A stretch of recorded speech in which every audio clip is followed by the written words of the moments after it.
चलने वाली पत्रिका जिसका डिजिटल एडिशन नेशनल हेराल्ड के नाम से जाना जाता है। मेरे प्रश्न पर लिपिकी त्रुटि हो गई है, मैं आग्रह आपके माध्यम से करूंगा उसको सुधारें। संडे नवजीवन भी एक उसकी हिंदी एडिशन है और पिछली सरकार में इसको 4 करोड़ 24 लाख रुपया डिजिटल एडिशन के रूप में भुगतान किया गया। क्योंकि त्रुटि हो गई थी तो संडे नवजीवन का विवरण नहीं आ पाया। मैं आपके माध्यम से माननीय मुख्यमंत्री जी से जानना चाहूंगा कि संडे नवजीवन को कितना भुगतान किया गया। माननीय सभापति महोदय, माननीय सदस्य ने संडे नवजीवन को जो भुगतान किया गया है उसकी जानकारी चाहिए है। संडे नवजीवन को वर्ष 2019-20 से लेकर वर्ष 2023-24 तक कुल 3 करोड़ 6 लाख रुपए का विज्ञापन दिया गया, उतना भुगतान किया गया है।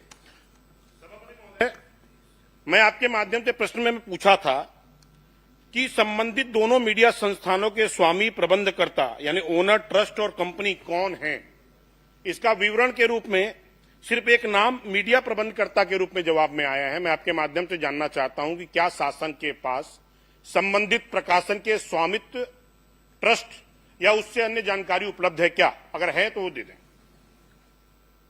माननीय सभापति महोदय, ये दोनों अखबार के प्रबंधकर्ता तत्कालीन समय में एसोसिएट जर्नल्स लिमिटेड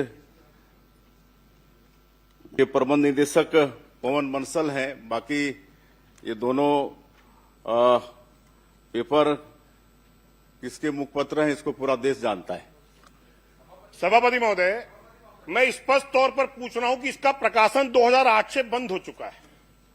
2017 में इसके हिंदी एडिशन के रूप में साप्ताहिक अखबार चालू किया गया। नेशनल हेराल्ड को चलाने वाली संस्था एसोसिएट जनरल अपने कार्य में स्पष्ट तौर पर उल्लेखित किया है कि कांग्रेस के नीतियों पर आधार पर प्रकाशन करेंगे। तो मैं आपके माध्यम से पूछना चाहता हूं कि क्या सरकार राजनीतिक दलों के मुखपत्र को भी विज्ञापन जारी करती है क्या, या उसके कोई प्रावधान अलग से हैं तो बता दें। अब अपने समय में तो ऐसा है नहीं।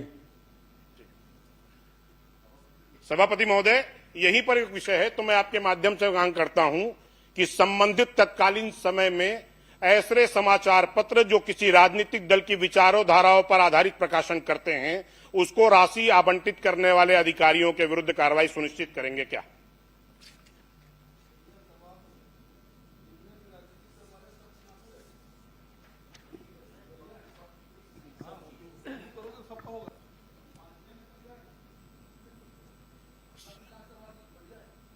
सभापति महोदय, मैं आपसे आग्रह करूंगा, वरिष्ठ सदस्य बैठ के बोल रहे हैं और जिस संस्था का नाम ले रहे हैं, मैं चुनौती के साथ इस सदन पर कह रहा हूं कि वो किसी भी राजनीतिक दल का मुखपत्र नहीं है, किसी भी राजनीतिक दल का मुखपत्र नहीं। लेकिन मेरे पास जो कागज है वो किसी एक राजनीतिक दल के संस्था के द्वारा प्रकाशित मुखपत्र है। प्रश्न करें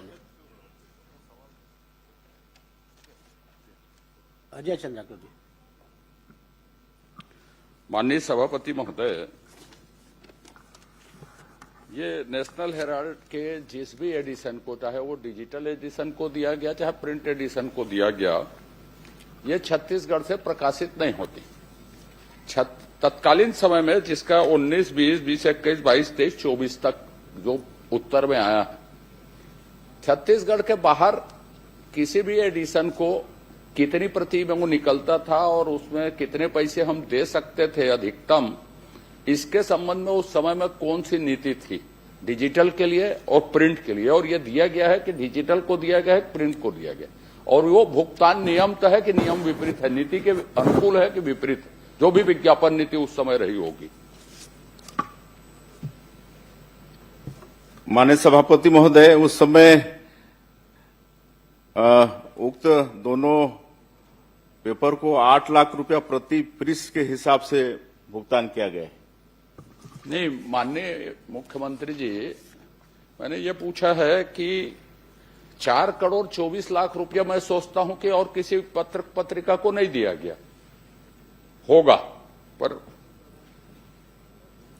मैं ये पूछ रहा हूं कि विज्ञापन की जो नीति थी उसके तहत डिजिटल को या प्रिंट को जितना पैसा उनको दिया गया है वो नियम या नीति के अनुकूल था कि विपरीत था, और यदि विपरीत था तो फिर दोषी कौन थे? यह उल्लंघन यदि किया गया है तो यह आप बता दीजिए कि नियम के अनुकूल था तो कोई प्रश्न नहीं है फिर। चलिए इसका परीक्षण करा लेंगे। जी अनुज शर्मा जी। नहीं, मेरा एक माननीय आग्रह है महोदय, आपसे, सभापति माननीय सभापति महोदय, मेरा ये आपसे आग्रह है, आपके परीक्षण करा लेने कहने के बाद और नहीं पूछना चाहिए, लेकिन मेरा आपसे एक आग्रह है कि ये विज्ञापन नियम के विपरीत दिए गए हैं जो आपने विज्ञापन की नीति बनाई। अब पहली CM बात नहीं, सीएम साहब का जवाब उसमें आ गया है कि उसको परीक्षण करा लेंगे, वो आ मैं जाएगा। जो उसका। बोलना माननीय एक सेकंड सभापति में महोदय। क्रॉस नहीं कर बढ़ गया है, आगे बढ़ गया, शर्मा जी के नाम हो गए हैं, एक सेकंड।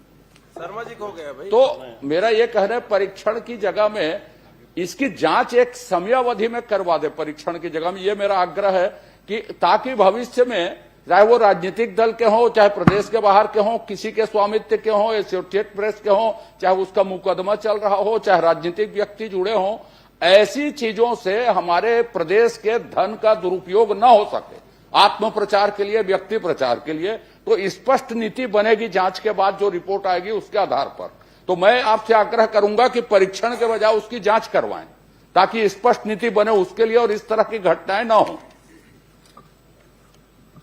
माननीय सभापति महोदय, विज्ञापन नियमावली 2019 की कंडिका 16 के अनुसार एवं वित्तीय अधिकार पुस्तिका में निहित शक्तियों के अनुसार किसी भी समाचार पत्र पत्रिकाओं में उन दरों पर जो उचित समझी जाए विज्ञापन देने की पूर्ण शक्तियां प्रशासकीय विभाग को है। पूर्व सरकार के समय में यह नियम प्रचलन में है। उक्त समाचार पत्र RNI भारत सरकार के पंजीयक कार्यालय में पंजीकृत है। अनुज शर्मा। माननीय सभापति जी, बहुत बहुत आभार, आपने अवसर दिया।